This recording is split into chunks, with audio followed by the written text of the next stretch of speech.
Ya, kita kembali lagi di Lunch Talk pemirsa, ini menanti bus kita menuju bus terintegrasi. Nah, kalau kita ke Pak Ateng dulu, Pak Ateng kalau tadi mengomentari juga dari pernyataan Pak Driansyah tadi, yang menarik juga itu tadi ya, ternyata tarifnya belum ditetapkan secara ya, jadi kayak ditentuin masing-masing gitu, jauh dekat atau seperti apa. Nah, itu tanggapannya seperti apa, Pak? Jadi begini, satu, saya pasti apresiasi sekali nih dengan Pak Ahok ya, dengan Pak Gubernur, termasuk dengan Pak Andriansyah melakukan langkah-langkah itu bagus dan memang harus begitu ya, karena beliau yang punya Transjakarta kasarnya tanda kutip begitu, maka itu kemudian mengkoordinasikan agar itu bisa bergabung.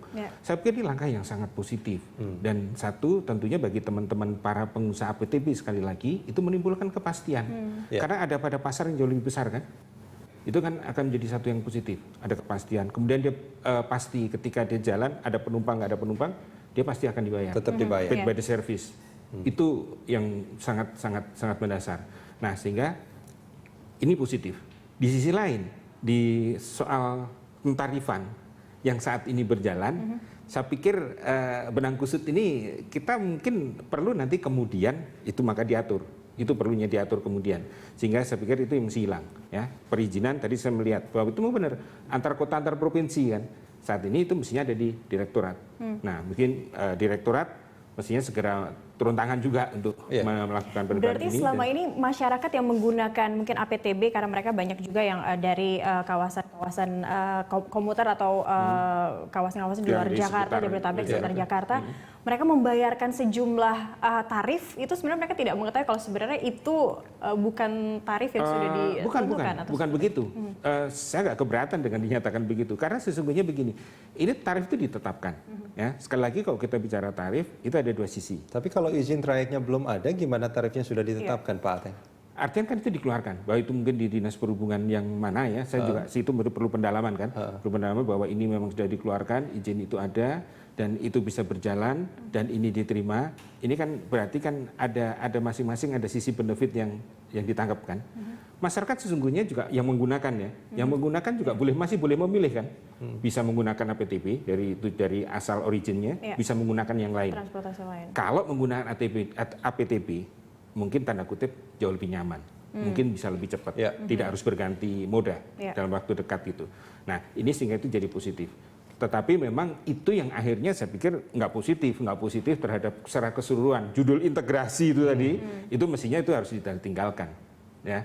Mestinya memang harus ke sana, harus tarif yang ditetapkan, operator dibayar rupiah per kilometer, sehingga akhirnya dia tidak perlu lagi nunggu-nunggu ya. Nggak usah istilah ngetem itu nggak ada. Nggak ada lagi. Model bisnisnya harus berubah. Ini yang mendasar sekali. Ya, nah itu dia kan sebetulnya ketika sekarang operasional sebuah angkutan umum itu masing-masing itu kan servisnya pasti juga standarnya masing-masing jadinya kan, meskipun sebetulnya ada standar pelayanan minimum.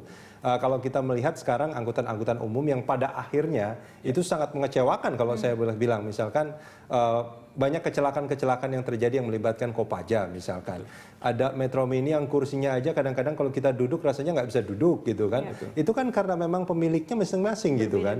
Ini yang kalau sekarang APTB dalam kondisi yang sebetulnya baik, bukankah itu yang dikhawatirkan nanti ke depannya akan standarnya akan sangat turun? Standarnya akan turun.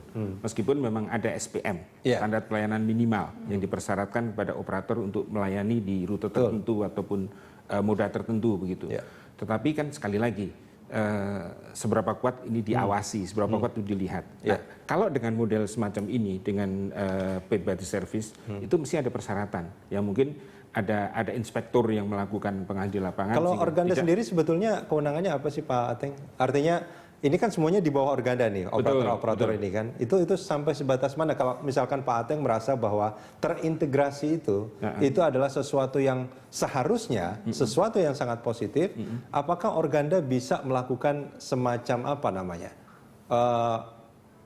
Dorongan atau dukungan supaya ini bisa Contoh. Jadi kami ini mengangankan sungguhnya di benak kami bahwa usaha angkutan itu khususnya di angkutan kota yang sekarang ini kan selalu angkutan kota yang ada ya dengan dominasi angkot ini kan sejarah, ini persoalan sejarah kan, angkot kecil gitu yang akhirnya tingkat pelayanannya pun sudah tidak sesuai dengan kondisi sekarang. Ya, itu pertama. Orang menjauhi angkot dengan naik sepeda motor, ya kan? Punya investasi sepeda motor sendiri hanya untuk berangkat kerja. Itu yang terjadi karena kemudahan, tapi sisi lain karena si pelayanan. Nah, itu kan satu kondisi yang tidak bisa dipungkiri. Nah, kalau ini terus terjadi, maka sebenarnya usahanya kan juga mati juga, ya kan? Padahal mereka melakukan investasi dari awal, dari nol itu, dari A sampai Z-nya mereka melakukan. Biaya operasional mereka bertanggung jawab, semua. Nah, kalau kemudian di seluruh angkutan kota itu bisa dilakukan sama dengan model paid by the service tadi, maka ini akan jadi sesuatu wajah yang berbeda di semua angkutan.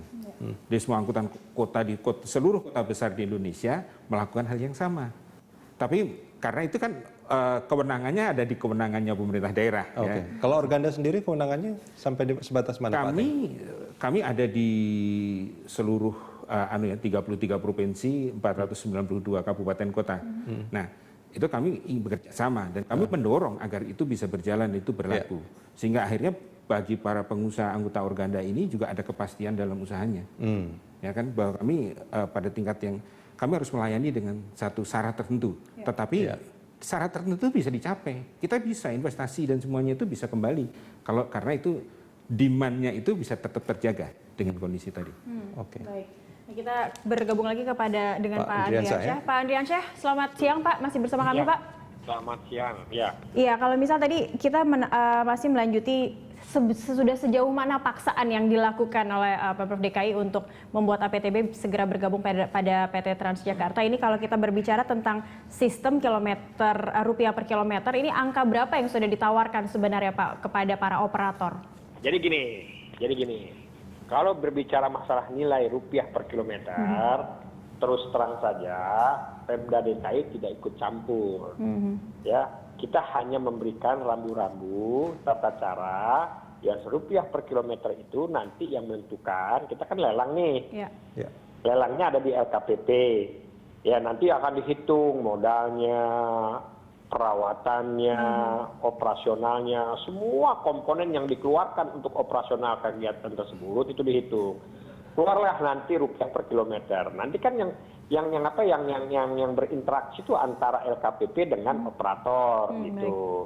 Pokoknya berapapun yang keluar itu yang akan kita ambil. Hitungannya belum keluar berarti sampai sekarang ya Pak ya? Ya makanya sekarang, ya besok jam 3 kami kumpulkan, kami jelaskan dulu, kami sosialisasikan dulu, ya kan? Ini loh. Nah karena ini loh ya skema yang kita siapkan begini. Walaupun sebenarnya dari beberapa operator itu sudah banyak yang tahu. Ya nanti kita tuntun lah gitu loh, kita tuntun dia untuk melakukan lelang di LKPP untuk mendapatkan nilai rupiah per kilometer. Pak Andriansyah, gitu maaf ini kalau kita melihat, mungkin Pak Andriansyah juga banyak melihat pemberitaan di media gitu ya.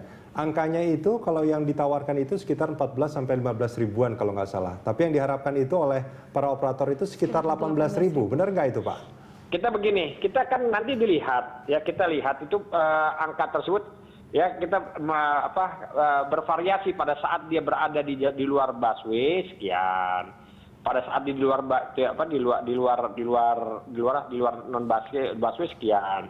Jadi gini, sekali lagi kita ya tidak menawarkan itu. Jadi silakan saja dia berinteraksi dengan LKPP gitu loh, ya kan? Halo? Iya, silakan. Jadi begitu. Nah, itu kan baru katanya melihat begini. Ya udah silakan saja Anda layangkan permohonan di lelang LKPP gitu. Karena kalau seumpamanya nanti kan dia itu independen. Dia lebih tahu operasionalnya berapa sih, perawatannya berapa sih, ya. Terus modal yang selama ini sudah dikeluarkan berapa sih, kan begitu. Ya kan bis yang tahun 2012 dengan bis tahun 2015 kan beda nilainya. Itu kan nanti akan dihitung semua gitu loh.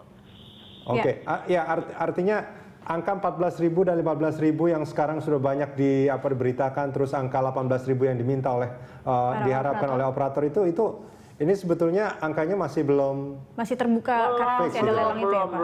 Belum. Oke. Sekali lagi belum, ya. Baik, Pak Andriansyah kita jeda sebentar, kita akan lanjutkan di segmen berikut. Pak Ateng, kita jeda sebentar.